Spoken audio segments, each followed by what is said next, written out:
Assalamualaikum warahmatullahi wabarakatuh. Izin memperkenalkan diri. Nama Arlinda Riani Dwi Putri dari kelas Manajemen 22A dengan NPM 2241141. Di sini saya akan mempresentasikan uji hipotesis. Hipotesis adalah pernyataan yang masih lemah tingkat kebenarannya sehingga masih harus diuji menggunakan teknik tertentu. Hipotesis dirumuskan berdasarkan teori, dugaan, pengalaman, pribadi atau orang lain, kesan umum, kesimpulan yang masih sangat sementara. Hipotesis adalah jawaban teoritik atau deduktif dan bersifat sementara.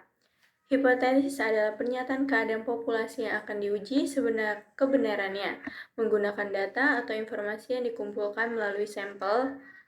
Jika pertanyaan dibuat untuk menjelaskan nilai parameter populasi, maka disebut dengan hipotesis statistik. Ada dua tipe hipotesis. Hipotesis nihil atau nol (H), yaitu hipotesis yang menyatakan tidak adanya hubungan antara dua variabel atau tidak adanya perbedaan antara dua kelompok atau lebih. Sedangkan hipotesis alternatif atau A, yaitu hipotesis yang menyatakan adanya hubungan antara dua variabel atau lebih, atau adanya perbedaan antara dua kelompok atau lebih. Kesalahan jenis 1 adalah kesalahan yang dibuat pada waktu menguji hipotesis di mana kita menolak HO, PD, hal sesungguhnya, HO itu sebenar. Dengan kata lain adalah peluang menolak HO yang benar. Kesalahan jenis 2 adalah kesalahan yang dibuat pada waktu menguji hipotesis di mana kita menerima HO, PD, hal sesungguhnya, HO itu salah. Dengan kata lain adalah peluang menolak HO yang salah. Prosedur dalam uji hipotesis. Yang pertama, tetapkan hipotesis. Tahap penentuan hipotesis nol dan alternatif yang akan diuji.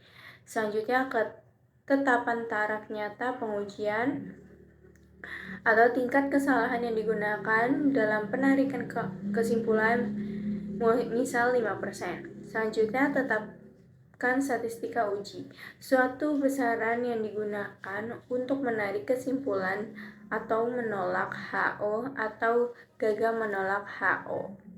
Selanjutnya, tetapkan daerah penolakan, suatu daerah atau aturan yang digunakan untuk menarik kesimpulan atau menolak HO atau gagal menolak HO. Dan yang terakhir, buat kesimpulan. Kesimpulan berdasarkan keberadaan statistik uji pada daerah penolakan. Taraf nyata dan daerah penolakan, level of significance and the rejection region. Ini contohnya. Uji hipotesis menyangkut data bisa kalian baca dan pahami.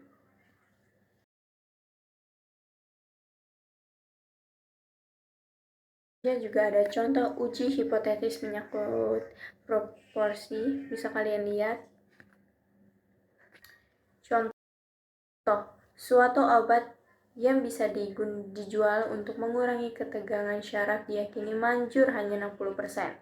Hasil percobaan dengan obat baru yang dicoba kepada sampel berukuran 100 orang dewasa yang menderita ketegangan syaraf menunjukkan bahwa 70 merasa tertolong.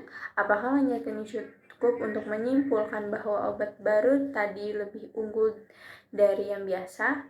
Gunakan taraf keberhasilan Q sama dengan 0,05. Dan ini penyelesaiannya HO titik 2P sama dengan 0,60 dan HI titik 2P lebih besar 0,60, Q sama dengan 0,05. Daerah krisis HO ditolak bila Z lebih besar dari ZQ di mana ZQ sama dengan Z 0,05 sama dengan 1,645. Uji statistik, Z sama dengan X dikurang NPO per akar NPO QO. Hitungannya Z sama dengan X min NPO per akar NPOQO sama dengan 70 dikurang dalam kurung 100 dalam kurung 0,60 dibagi akar dalam kurung 100 dalam kurung 0,60 dalam kurung 0,40 dan hasilnya 2,04. Kesimpulan, karena Z sama dengan 2,04 lebih besar dari 1,645, maka HO ditolak. Berarti bahwa obat baru lebih unggul. Sampel, suatu perusahaan alat-alat olahraga telah mengembangkan teknik baru dalam pembuatan produknya dan mengklaim bahwa daya tahan atau kekuatannya mampu menampung beban seberat 15 kg dengan simpangan baku 0,5 kg jika diambil 52 alat olahraga tersebut, dan setelah diuji diperbolehkan bahwa X sama dengan 14,8 kg. Suatu pernyataan yang dibuat perusahaan tersebut gunakan taraf nyata Q sama dengan 0,01. Penyelesaiannya, HO sama dengan 15 kg, HI sama dengan 15 kg, Q sama dengan 0,01, daerah krisisnya Z lebih kecil minus 2,56 dan Z besar 2,56, di mana Z sama dengan X dikurang U0 UQ per akar N. Perhitungannya X sama dengan 14,8 kg, N sama dengan 50, dan Z sama dengan X min UO per Q per akar N. Z sama dengan 14,8 dikurang 15 per 0,5 per akar 50, dan hasilnya minus 828. Keputusan tolak HO dan diambil keputusan bahwa rata-rata kekuatan olahraga tidak sama dengan 15, tetapi dalam kenyataan lebih rendah dari 15 kg. Bisa kalian lihat dari grafik. Dalam suatu prosedur registrasi mahasiswa di suatu universitas tertentu membutuhkan waktu rata-rata 50 menit. Dengan waktu ini didasarkan cukup lama, untuk itu telah dikembangkan prosedur baru. Ingin diketahui apakah prosedur baru yang dicoba itu cukup efektif dan efisien dalam soal waktu. Suatu contoh yang terdiri dari 12 mahasiswa yang diambil ketika melakukan registrasi dan diperoleh rata-rata 42 menit dengan simpangan baku S 11,9 menit. Uji hipotesis dengan menggunakan taraf nyata Q sama dengan 0,05 atau gunakan penguji satu arah.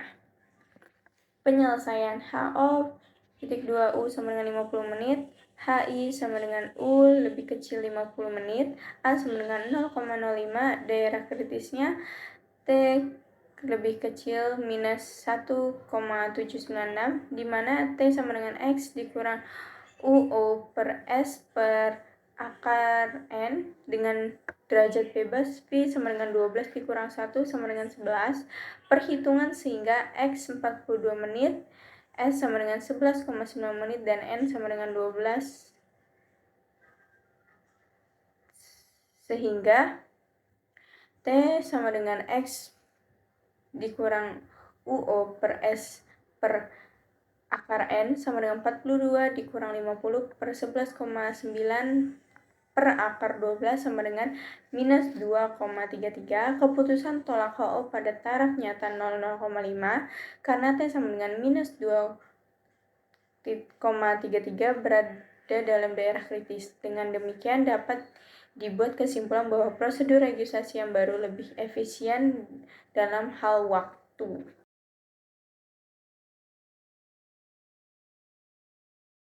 Oke, sekian presentasi dari saya. Maaf jika ada salah kata. Jangan lupa di like, comment, dan subscribe.